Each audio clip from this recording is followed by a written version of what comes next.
ओम शांति। 22 अक्टूबर 2024 के ईश्वरीय महावाक्य।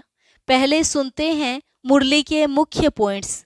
बाबा ने कहा, तुम्हें अक्लमंद अर्थात सर्वगुण संपन्न बनाने वाला है बाप। वह खुद आकर अपना परिचय देते हैं। उनको ही सर्वशक्तिमान कहा जाता है। यहाँ पतित मनुष्यों में तो शक्ति हो न सके। आत्मा में जो शक्ति थी वह आहिस्ते आहिस्ते डिग्रेड होती गई। कलयुग अंत तक बैटरी बिल्कुल ठंडी हो जाती है।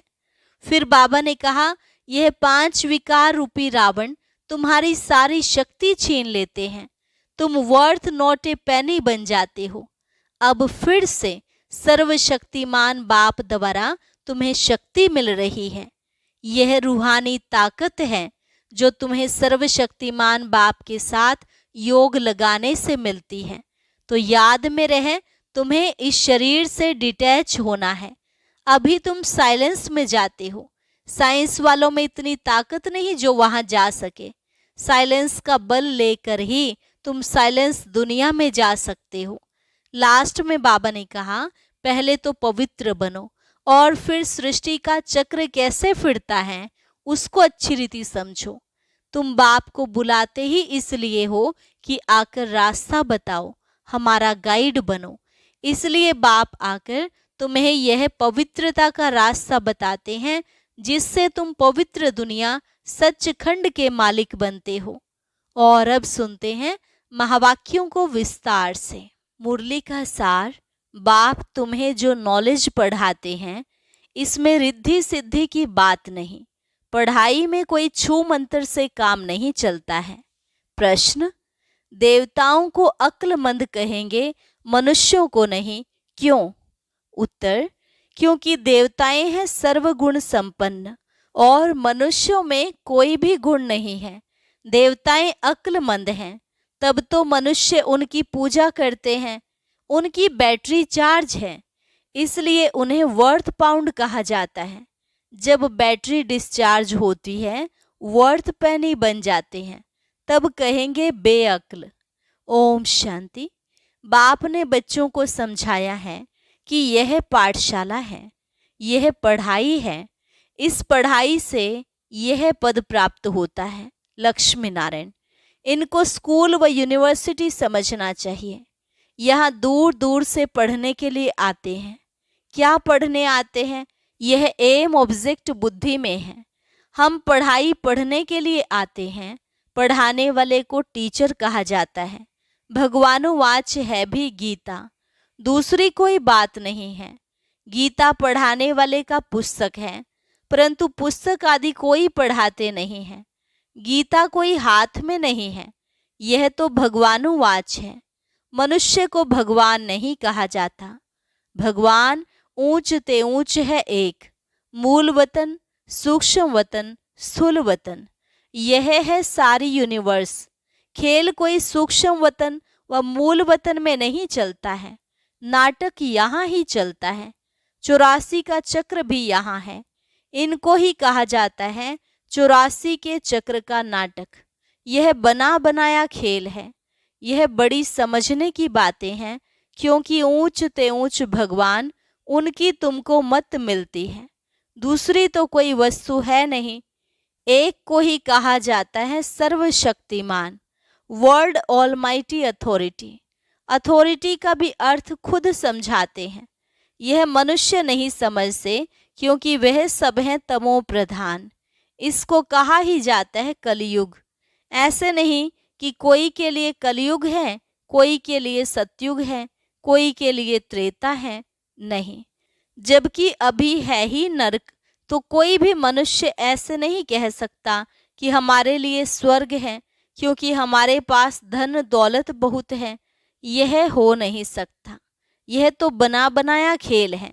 सतयुग पास्ट हो गया, इस समय तो हो भी नहीं सकता। यह सब समझने की बातें हैं। बाप बैठ सब बातें समझाते हैं। सतयुग में इनका राज्य था।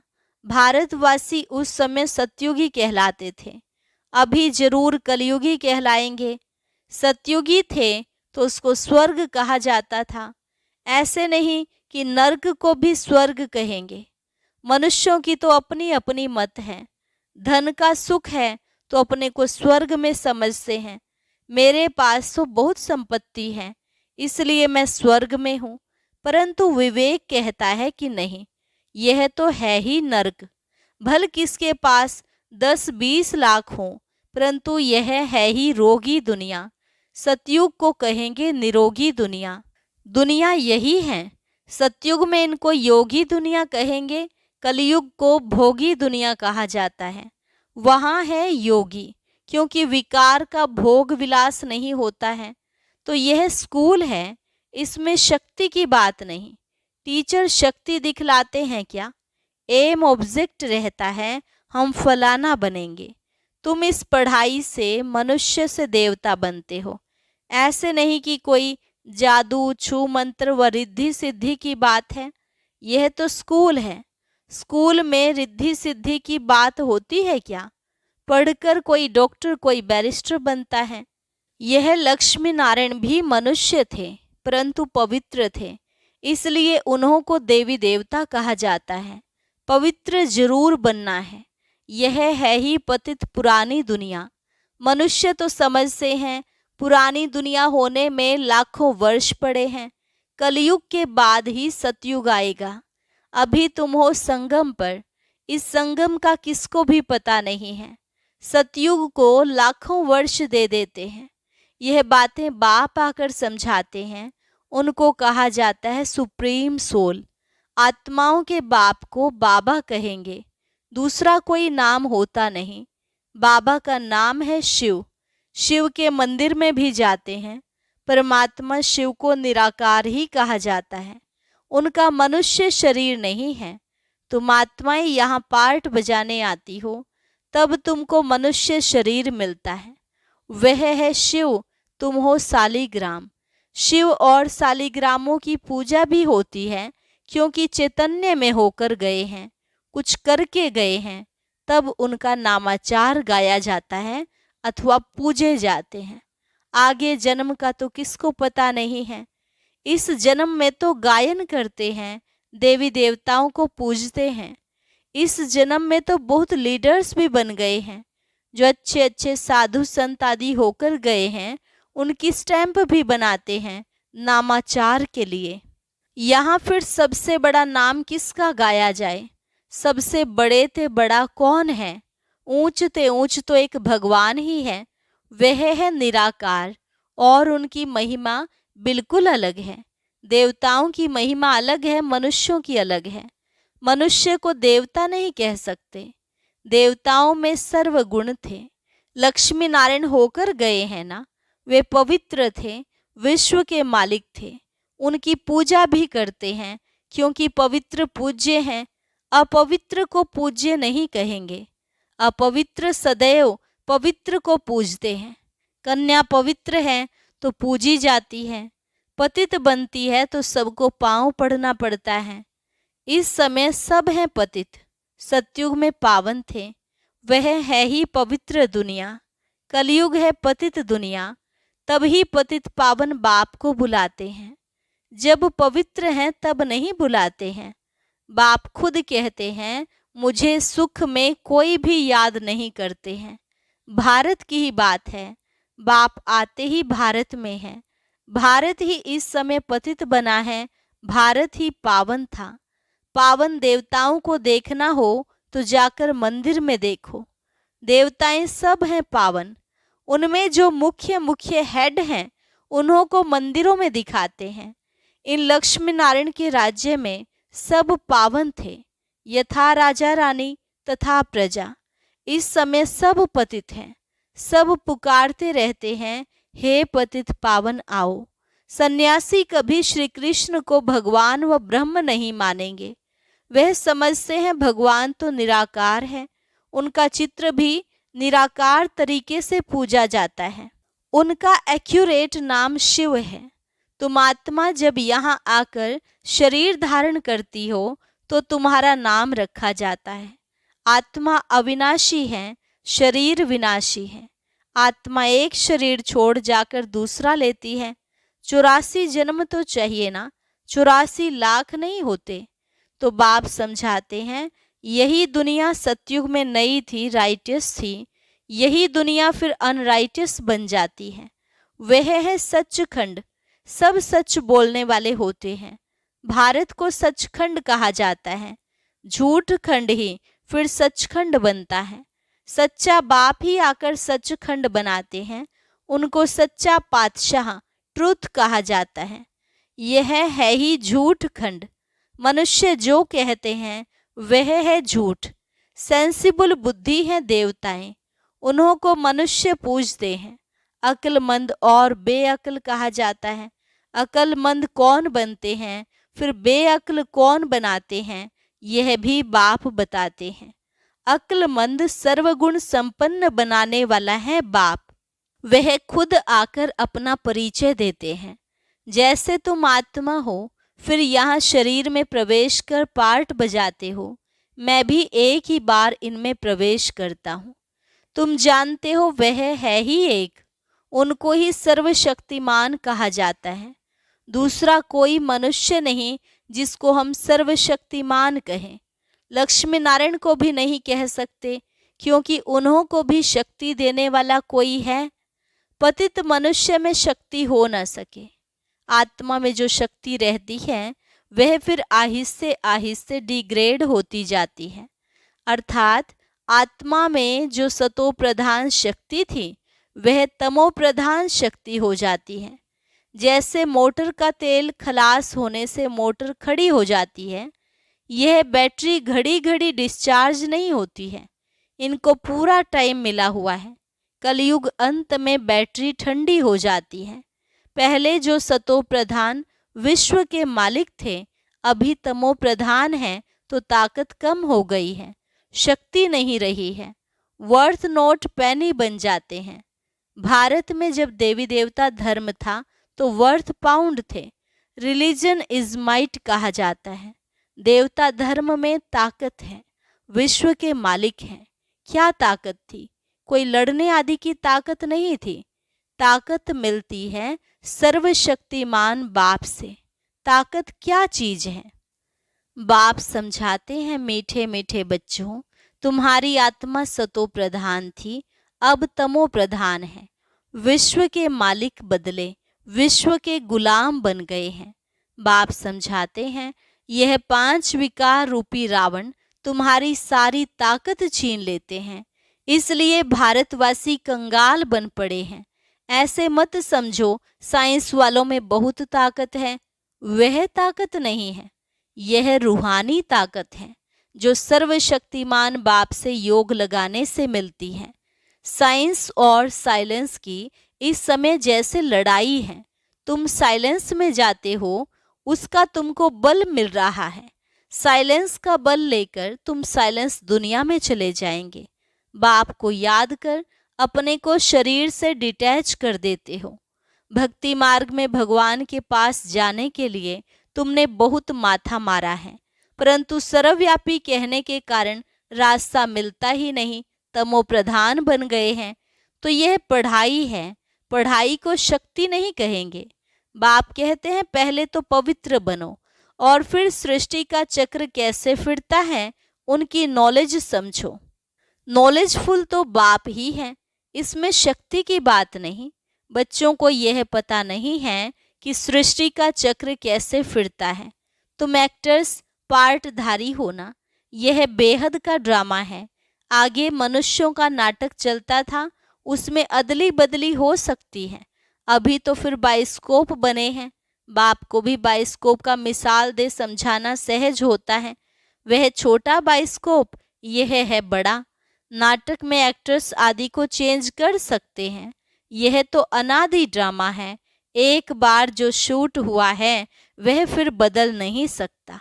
ये सारी दुनिया बेहद का बाइस्कोप है, शक्ति की कोई बात ही नहीं। अम्बा को शक्ति कहते हैं, परंतु फिर भी नाम तो है। उनको अम्बा क्यों कहते हैं? क्या करके गई है? अभी तुम समझते हो कि ऊंच ते ऊंच है अम्बा और लक्ष्मी। अम्बा ही फिर लक्ष्मी बनती है, यह भी तुम बच्चे ही समझते हो। तुम नॉलेजफुल भी बनते हो और तुमको पवित्रता भी सिखलाते हैं। वह पवित्रता आधा कल्प चलती है, फिर बाप ही आकर पवित्रता का रास्ता बताते हैं। उनको बुलाते ही इस समय के लिए हैं कि आकर रास्ता बताओ और फिर गाइड भी बनो। वह है परमात्मा। सुप्रीम की पढ़ाई से आत्मा सुप्रीम बनती है। सुप्रीम पवित्र को कहा जाता है। अभी तो पतित हो, बाप तो एवर पावन है। फर्क है ना। वह एवर पावन ही जब आकर सबको वर्षा दे और सिखलाए, इसमें खुद आकर बतलाते हैं कि मैं तुम्हारा बाप हूँ, मुझे रथ तो जरूर चाहिए, नहीं तो आत्मा बोले कैसे। रथ भी मशहूर है, गाते भी हैं भाग्यशाली रथ। तो भाग्यशाली रथ है मनुष्य का, घोड़े गाड़ी की बात नहीं है। मनुष्य का ही रथ चाहिए जो मनुष्यों को बैठ समझाए। उन्होंने फिर घोड़े गाड़ी बैठ दिखा दी है। भाग्यशाली रथ मनुष्य को कहा जाता है। यहाँ तो कोई कोई जानवर की भी बहुत अच्छी सेवा होती है जो मनुष्य की भी नहीं होती। कुत्ते को कितना प्यार करते हैं, घोड़े को गाय को भी प्यार करते हैं, कुत्तों की एग्जीबिशन लगती है। यह सब वहाँ होते नहीं। लक्ष्मी नारायण कुत्ते पालते होंगे क्या? अभी तुम बच्चे जानते हो कि इस समय के मनुष्य सब तमोप्रधान बुद्धि हैं, उन्हें सतोप्रधान बनाना है। वहाँ तो घोड़े आदि ऐसे नहीं होते जो मनुष्य कोई उनकी सेवा करे। तो बाप समझाते हैं, तुम्हारी हालत देखो क्या हो गई है। रावण ने यह हालत कर दी है। यह तुम्हारा दुश्मन है, परंतु तुमको पता नहीं है कि इस दुश्मन का जन्म कब होता है। शिव के जन्म का भी पता नहीं है तो रावण के जन्म का भी पता नहीं है। बाप बतलाते हैं, त्रेता के अंत और द्वापर के आदि में रावण आते हैं। उनको 10 शीश क्यों दिए हैं, हर वर्ष क्यों जलाते हैं, यह भी कोई जानते नहीं। अभी तुम मनुष्य से देवता बनने के लिए पढ़ते हो। जो पढ़ते नहीं वह देवता बन ना सके। वह फिर आएंगे तब जब रावण राज्य शुरू होगा। अभी तुम जानते हो हम देवता धर्म के थे, अब फिर सैपलिंग लग रहा है। बाप कहते हैं मैं हर 5000 वर्ष बाद तुमको आकर ऐसे पढ़ाता हूँ। इस समय सारे सृष्टि का झाड़ पुराना है। नया जब था तो एक ही देवता धर्म था, फिर धीरे धीरे नीचे उतरते हैं। बाप तुम्हें 84 जन्मों का हिसाब बताते हैं, क्योंकि बाप नॉलेजफुल है ना। अच्छा मीठे मीठे सिकिलधे बच्चों प्रति माता पिता बाप दादा का याद प्यार और गुड मॉर्निंग। रूहानी बाप की रूहानी बच्चों को नमस्ते। रूहानी बच्चों की रूहानी बाप दादा को नमस्ते नमस्ते, गुड मॉर्निंग। धारणा के लिए मुख्य सार। पहली पॉइंट, साइलेंस का बल जमा करना है। साइलेंस बल से साइलेंस दुनिया में जाना है। बाप की याद से ताकत लेकर गुलामी से छूटना है, मालिक बनना है। सुप्रीम की पढ़ाई पढ़कर आत्मा को सुप्रीम बनाना है। पवित्रता के ही रास्ते पर चल पवित्र बनकर दूसरों को बनाना है, गाइड बनना है। वरदान, अल्फ को जानने और पवित्रता के स्वधर्म को अपनाने वाले विशेष आत्मा भव। अल्फ को जानने और पवित्रता के स्वधर्म को अपनाने वाले विशेष आत्मा भव। बाप दादा को खुशी होती है कि मेरा एक एक बच्चा विशेष आत्मा है, चाहे बुजुर्ग है, अनपढ़ है, छोटा बच्चा है, युवा है या प्रवृत्ति वाला है, लेकिन विश्व के आगे विशेष है। दुनिया में चाहे कोई कितने भी बड़े नेता हो, अभिनेता हो, वैज्ञानिक हो, लेकिन अल्फ को नहीं जाना तो क्या जाना। आप निश्चय बुद्धि हो, फलक से कहते हो कि तुम ढूंढते रहो, हमने तो पा लिया। प्रवृत्ति में रहते पवित्रता के स्वधर्म को अपना लिया तो पवित्र आत्मा विशेष आत्मा बन गए। स्लोगन, जो सदा खुशहाल रहते हैं वही स्वयं को और सर्व को प्रिय लगते हैं। जो सदा खुशहाल रहते हैं वही स्वयं को और सर्व को प्रिय लगते हैं। अच्छा, ओम शांति। जिन भाई बहनों को यह संशय रहता है कि पता नहीं विनाश होगा या नहीं होगा, क्या करे क्या नहीं करे, ऐसे सभी प्रकार के प्रश्नों का बाप दादा आज के ज्ञान मोती में जवाब दे रहे हैं। तो यह विशेष ज्ञान मोती सुनने के लिए ऊपर दिए गए बॉक्स पर क्लिक करें।